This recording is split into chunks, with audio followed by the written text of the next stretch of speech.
Yes, hope all of us are doing fine. My name is Ernest, and this is Ernest Sciences and Mathematics TV channel. In this particular discussion, I'm going to use a specific illustration, and this is going to be in the form of the data which I've given on the right side of the board in constructing a frequency distribution table. Now, in this case, we are going to use this specific data, and there are some specific steps which are mentioned from my previous video on how we can construct this frequency distribution. Now I'm going to go through these specific steps and try to identify which set of our data or part of the data which is going to be assisting us in achieving each and every step that we had mentioned. Now from our last discussion, I basically stated that we're going to, of course, employ some steps in trying to find the specific values from this set of and group data given as such. And that is going to assist us, of course, construct the frequency distribution. So the first step was to find the highest and lowest value. And this, of course, gave us the concept of a range, which was the difference between the highest and lowest value. Now, in this case, of course, we are going to identify it using this particular initials. And in my case, I'm going to use L representing the largest value. And then I'm going to use S to represent the smallest value so that we can conserve on the space, of course. So in this case, from the data which have been given, this constitutes of a number of observations. But from this, we're going to identify the highest value, which of course is going to be a value of 39. And therefore, our L is going to be a value of 39 given as such. And for the smallest value, we're going to identify this specific value, of course, which we're going to have. So we have our ones value the rest of the time. So we're going to have 6 as our smallest value from that specific illustration. So therefore, the second step which we said was to find or compute range, which was the difference, as I mentioned in my other statement, the difference between the largest and the smallest value.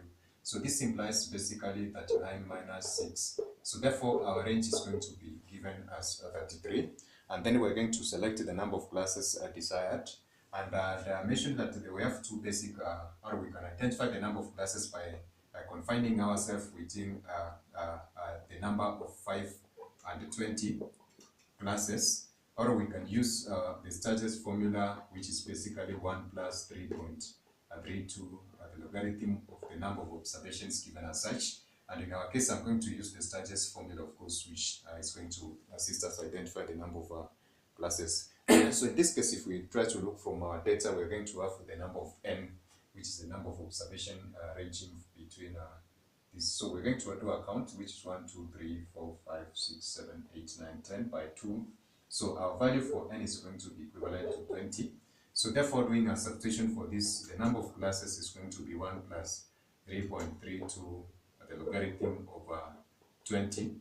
And this is going to give us an approximate value of 5.32. And as we said, we're going to do a roundup for this specific value to obtain 6. So therefore, our number of classes in this particular case is going to be 6. And that's going to be obtained from the Sturge's formula, as I've said. Then the next step, we're going to find the class width, which was given in terms of W. Now, I said that the class width is the ratio between the range and the number of classes.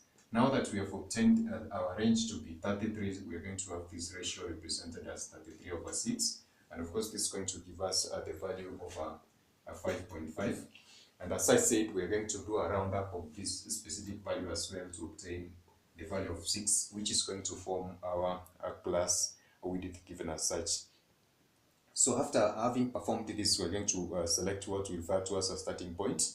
And it's going to be the minimum value from this specific set of data. So as we can see from this one, we're going to have the smallest value as 6. So therefore, this is going to be the starting point or the lower class limit as we're going to refer to it. So if we try to identify these specific values from our set of data, we're going to have the smallest value given as 6. And for us to obtain the subsequent lower class limits of the various classes which we are going to have for 6 classes, we're going to add this class width which we refer to as 6. So that our next value is going to be 12 for the lower class limit. And then we're going to have 18 for the next one, 24 for the next one, and we're going to have 30 for the next one, 36 perhaps, and then we're going to have that one represented as that. And of course, we're going to have this in a particular set of, as I said, 1, 2, 3, 4, 5, 6 classes. So these are going to constitute the lower class limit of the various classes which we're going to come across. Now, I mentioned from our first discussion on the specific procedure of constructing the group frequency that we can obtain the upper class limit by first finding this specific upper class limit.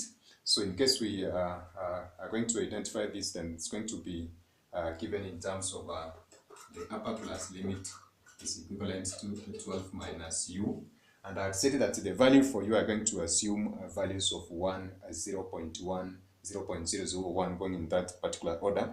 Now, if our value for you then therefore is equivalent to 1, we're going to have this one given as 12 minus 1, and therefore that's going to be forming our value of 11 given as such.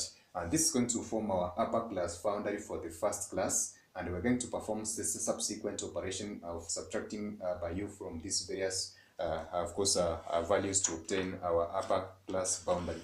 So in this case, it's going to have a range of values. For the first one, this is going to be 11 as we have obtained it, and then next we are going to have 17, and then we are going to have 23. Basically, this is going to be these values minus 1, and then 30. So this is going to be 29, and then we shall have 35 given at that specific case. And of course, that's going to form a last part of as well 41. So in this case, these are going to form 1, 2, 3, 4, 5, 6 classes. So they are going to coincide with the lower class boundaries of this specific case. So a combination of these specific two steps for the first and the second one for the upper and lower class boundary are going to give us the class limit of this specific set of data. Now in this case, I'm going to have this one given in terms of this class limit. So I'm going to do away with this so that we can have this space for illustration. So as I've said, we're going to combine the lower class boundary and the upper class boundary to come up with the class limits, which are going to be given in terms of 6 to 11, and then 12 to 17, and then we're going to have this one 18 to 23, and then we're going to have 24 to 29.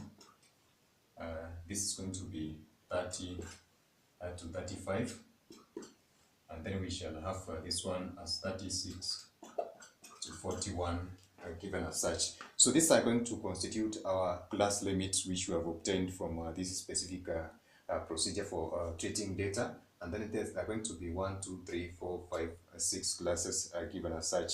Now we can find what we refer to as the class boundaries, whereby we see that for us to obtain the class boundaries, we are going to have this specific value of u divided by 2, and the value of u, as we said, is 1. Therefore, we are going to have our lower class boundary. So this is going to form our second column of this specific frequency distribution, whereby we're going to have the lower class boundary as the lower class limit minus the value of u divided by 2. So this implies 6 minus 1 over 2, which is basically 5.5. And it's going to form our lower class boundary for the first class given as such. Now for the upper class boundary, we're going to have this specific value of 11, and then we are going to add u over 2.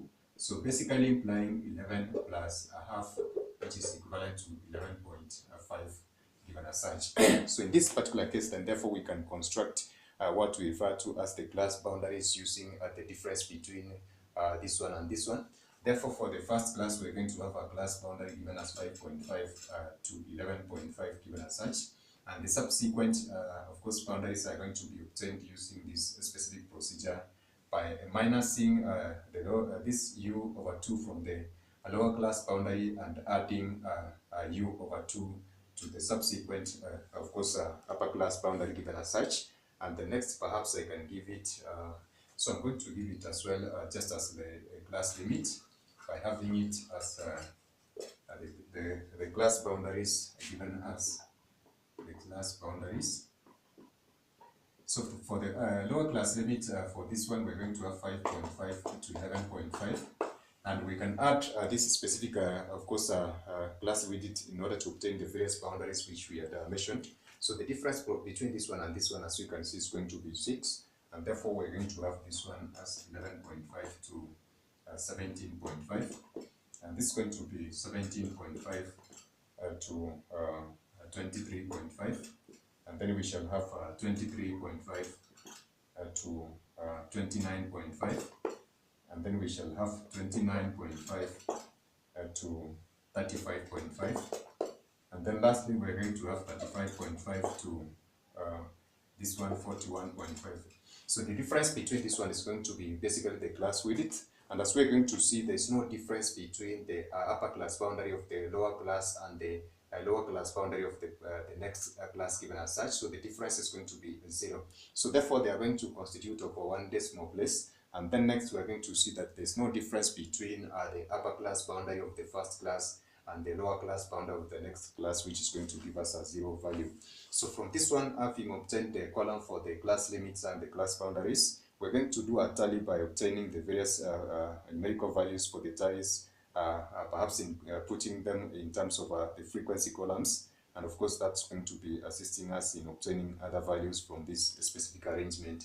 Now in this case, in our last discussion, I'm going to use a particular video with the table that we have obtained from this specific arrangement, and it's going to be assisting us, of course, comprehend and have a final conclusion on how we can construct a frequency distribution table. So that is it for now, guys. Bye. God bless you. Catch us in our next video.